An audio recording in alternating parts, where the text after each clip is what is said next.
هممون میدونیم که حدود 65 میلیون سال پیش یه شهاب سنگ با کره زمین برخورد میکنه و زندگی و نسل بعضی از جانداران نابود میشه. کم و بیش هممون این داستانو میدونیم. زندگی جاندارانی مثل دایناسورها، گیاهان گوشتخوار و کلی موجودات دیگه با اون برخورد نابود شدن.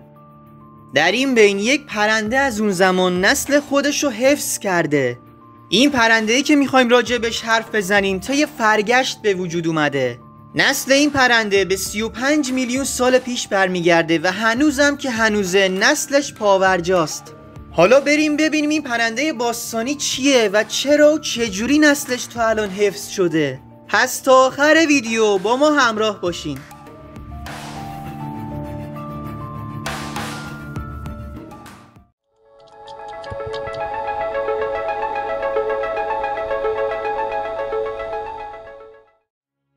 چهره این پرنده اصلا شبیه پرنده‌های دیگه نیست و یه چهره خشن و باستانی داره. اسم این پرنده در کل جهان شوبیله و ترجمه فارسی این کلمه میشه نوک کفشی یا به اصطلاح به لکلک نیل هم معروفه. نسل و جد این پرنده های گولیاتیا بوده که طی فرگشت در مدت بیشتر از 30 میلیون سال به گونه امروزی در اومده. محل زندگی این لکلک ها نواحی قرمز رنگ در آفریقاست و برخلاف اسمش در رود نیل زندگی نمیکنه. اگه بخوایم لکلک نوک کفشی ها رو پیدا کنیم باید توی تالاب ها دنبال اونا بگردیم، چون توی تالاب ها میشینن. این نوع لکلک ها از ماهی های توی تالاب تغذیه میکنن و غذای اصلیشون هم همین ماهی های توی تالابه. حالا وقتی هم که ماهی پیدا نمی کنن جانورانی مثل قورباغه، مارمولک و همچین جانورانی رو میخورن. اگه از لحاظ ظاهری بخوایم این لکلک رو با لکلک های دیگه مقایسه کنیم باید بگم که ظاهر پاهای این لکلک نوک کفشی با بقیه لکلک ها یکیه، ولی اندازه هیکل، سر و حتی منقارشون کاملا متفاوته. متوسط قد این لکلک چیزی حدود 1.5 متره و وقتی هم که بالهاشو باز میکنه عرض این لکلک به 2.5 متر میرسه. قابلیت عجیب این پرنده اینه که میتونه در تالاب‌ها بدون کوچکترین صدا حرکت کنه و حتی زیر آب رو هم میتونه در نظر بگیره.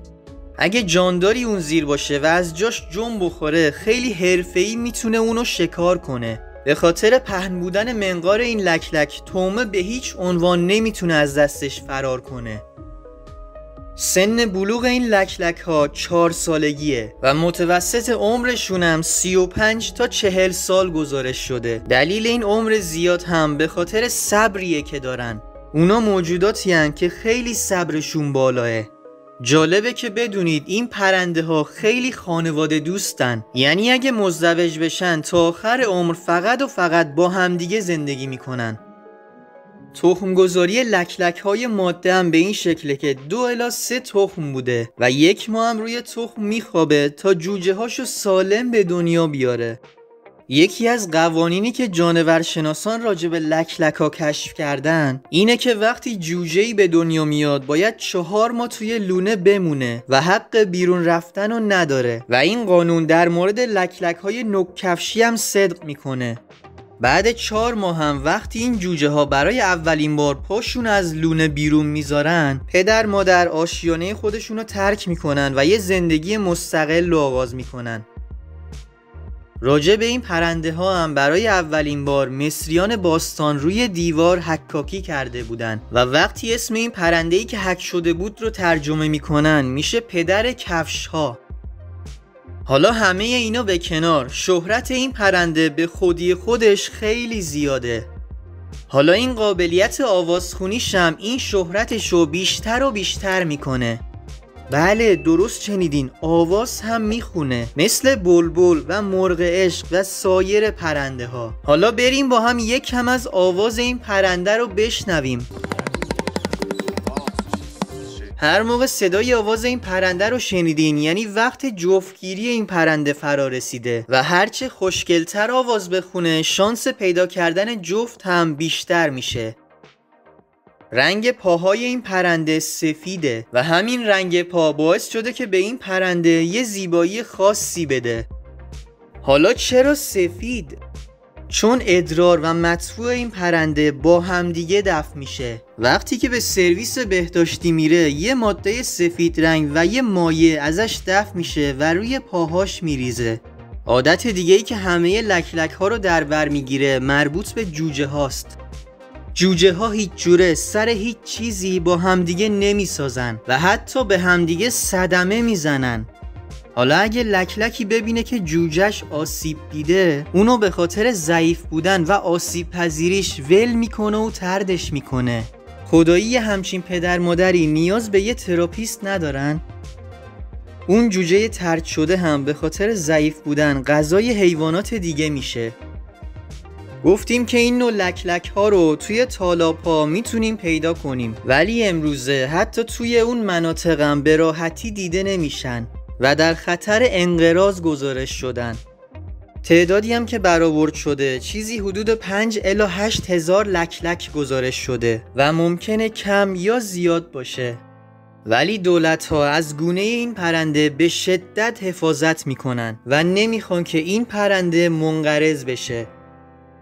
متاسفانه بیشترین جایی که این پرنده ها زندگی میکنن سودان جنوبیه. این کشور جزو عقب افتاده ترین و گرسنه ترین کشورهای آفریقا محسوب میشه و از شانس این پرنده ها بیشتر نسلشون توی این کشوره.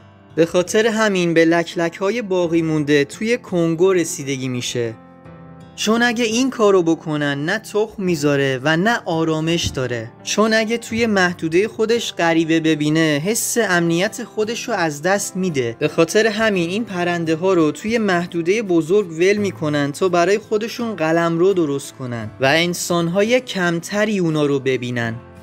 این پرنده برعکس سایر پرنده ها اصلاً به آدم حمله نمیکنه و گفتیم که خیلی پرنده صبوریه.